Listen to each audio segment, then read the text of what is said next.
Hey, what's up, everyone? That's going to be a review for episode 326 of Naruto Shippuden. Now, the episode started out a lot different than what I expected. It started out with Sasuke, which we actually haven't seen for a very long time. Now, he decided to test his new power by basically destroying the whole place and killing the Waizetsu in the process, which I'm pretty sure this is original and not a clone. And if it is the original, then, well, that's probably has ruined someone's plan in some way or form. But he pretty much destroys him, and it looks like he's getting ready to go somewhere, and I really can't wait to see what happens next with Sasuke. Now, we get back to the battlefield and everything, and as one of the Tail Beasts tried to attack, and it looked like it was going towards Eight Tails, it was actually going towards Obito, and Obito ended up having to chain up the thing and pretty much suppress its power because it looks like he does not have full control over them. And during that process, Killer Bee and the Eight Tails was pretty much able to hear its voice, the Tail Beast inside of it, and Naruto heard it too. And the Eight Tails got really, really mad because he was like, man, I really hate seeing this stuff happening to my own kind. It really ticks me off, kind of thing.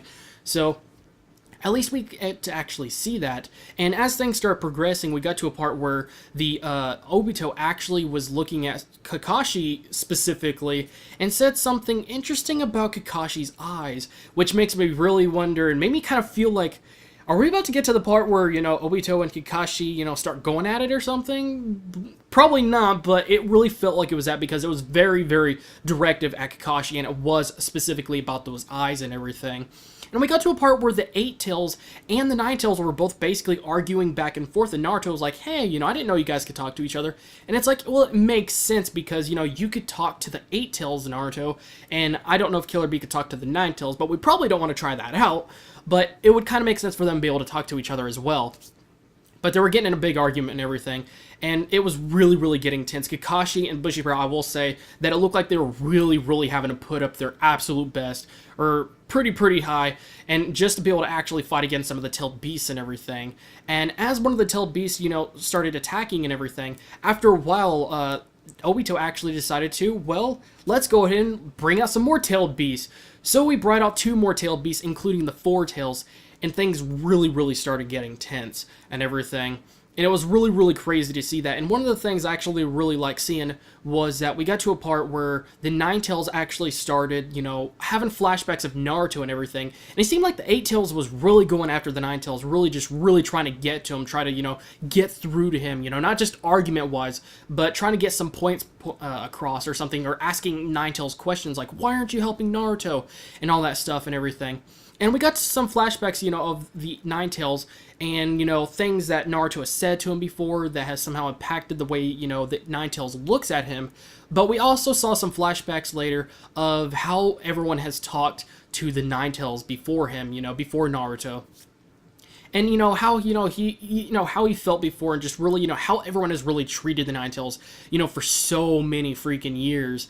And towards the end we got to a part where it showed what Naruto said a while back, about how he's going to come after the Nine Tails and all the anger inside of him, and try to save him, and it really was interesting to see that because seeing all the different ways that people treat him before, and then Naruto, it's definitely a huge change and difference. And even though the Nine Tails really tries to keep himself away from him, I can kind of understand, since he's been really, really treated wrong for so many years, that, he's not going to, let himself, lower down just to try to collaborate or try to be nice at all because he's afraid he's going to get betrayed again in some way or form, or just, treated like crap because he's so used to being treated like crap. And, the Eight Tails was really trying to get through to him, and it really, seemed like, the Eight Tails was able to tell that, obviously you do at least think of something of Naruto, and it was really, really getting interesting. And right at the last second, after, the Nine Tails, having all the flashbacks and remembering everything, we got to a part where, he was just about to let Naruto give him a little bit extra chakra to try to help him out, because right now he's being eaten or kind of bitten on by pretty much the Four Tails. But it actually, when he gave him that power, I guess you could say he gave him too much power that, Naruto just suddenly just pushed its mouth open so much that he fell backwards into it. And that was actually quite a big surprise, But what was interesting is that he didn't actually end up going to the stomach exactly, which this is one of those things that's always been confusing. I always kind of wonder how this stuff happens, but it's just, it's not exactly one of those things that's straightforward. But when he actually got swallowed by the Four Tails, he didn't go inside the stomach, but he actually went to a place that's very identical to the Nine Tails, the special place that, when he talks to the Nine Tails inside of him, when he has to confront him and everything, and where he fought him and everything to take some of his chakra and everything. And, it's a very similar place.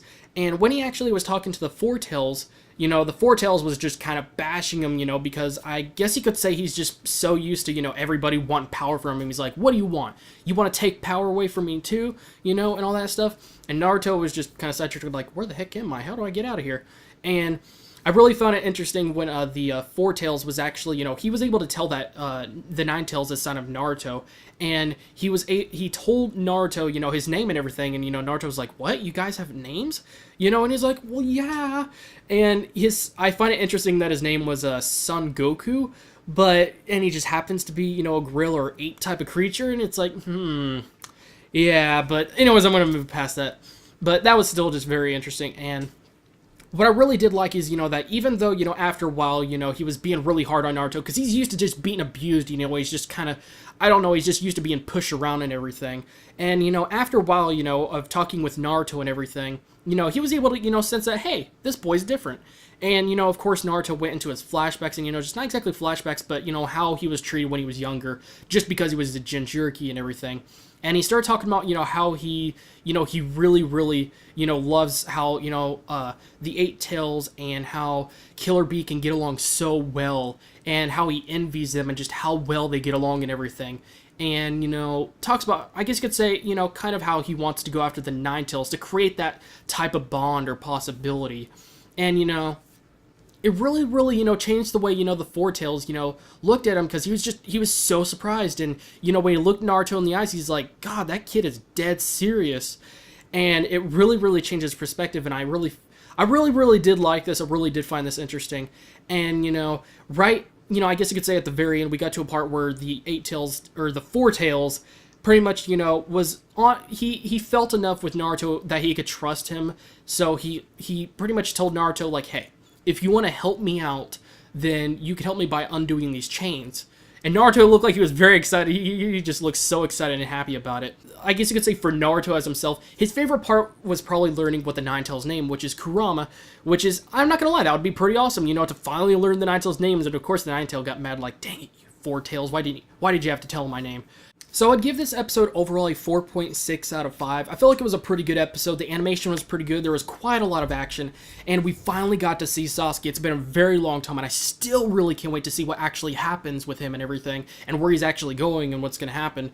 And we actually got to see, I guess you could say, not the Nine Tails exactly open up, but we got to see, him at least start to look back at all the things that Naruto has said and done, and how he's treated him differently than the rest, and he's starting to I guess you could say, consider things. So we're not to the opening up part, but we're, he's at least able to, he understand things and really just, realize things more. And I'll still find it very interesting that Obito was looking directly at Kakashi and said something about the eyes, and I was like, oh god, I really feel like they're about to fight each other directly. But I know it's a bit of ways, but, it was still very interesting to actually see that. And man, Kakashi and Bushibear are really, really having to be at their top game. Just be able to fight against some tailed beasts. That's some really, really hard stuff, but, of course, Kakashi still hasn't quite went all the way, but the fact that he made a clone and used his lightning style, that was actually pretty awesome to see. So there was quite a bit of action, actually, and it was still interesting to see, so many tailed beasts being unleashed and everything. And it was still, at least the good thing to hear is that he doesn't have full control over the tailed beasts, at least Obito doesn't, and that's a really, really good thing to know and everything. And, just overall, everything was really great. There was a lot of emotional stuff and a lot of stuff that really happened that was pretty deep at the end. And there was quite a bit of good action and everything. And there were some interesting things, to look forward to, such as the whole thing with Sasuke and how Obito looked at Kakashi and said something about them eyes. And I'm like, is he about to do something? Is things about to get real with them too? But yeah, we'll just have to wait to see. But anyways, that's pretty much it for today, guys. Thanks again, guys, for watching. And I'll see you guys in the next video.